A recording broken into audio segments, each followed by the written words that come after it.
Hello బాబాయ్ followers, ఎలా ఉన్నారు అందరూ? మ్యాచ్ వస్తున్నారా? India versus south Africa T20.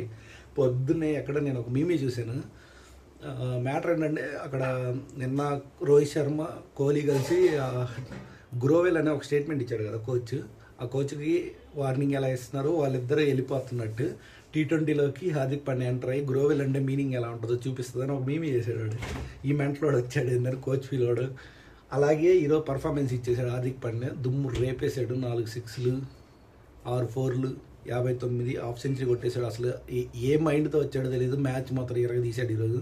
Hardik పాండ్యాని అలా చూస్తూ ఉండాలనిపించింది. మిగతా వాళ్ళందరూ ఫెయిల్ అవుతుంటే హార్దిక్ పాండ్యా స్టాండ్ ఇచ్చేసి స్కోర్ 176లో పెట్టారు. బౌలింగ్లో ఏమన్నా తక్కువ చేశాడు, తీస్తున్నాడు బౌలింగ్లో. 6 వికెట్లు అలా ఎంతలేక 68కి. So Hardik Pandya never miss with, he's the clutch god. మనకు అవసరమైన టైంలో ఆడు నిలబడతాడు. అదే చాలా ఇయర్స్ నుంచి ప్రూవ్ చేస్తున్నాడు Hardik Pandya. That's right. So you can watch match and enjoy. ఎవరైనా మ్యాచ్ చూడకపోతే హైలైట్స్లోకి వెళ్ళి చూడండి. హార్దిక్ పాండ్యా ఎలా గ్రోవెల్ చేశాడు సౌత్ ఆఫ్రికా కోచ్ని. So enjoy the match. Bye. India won the match.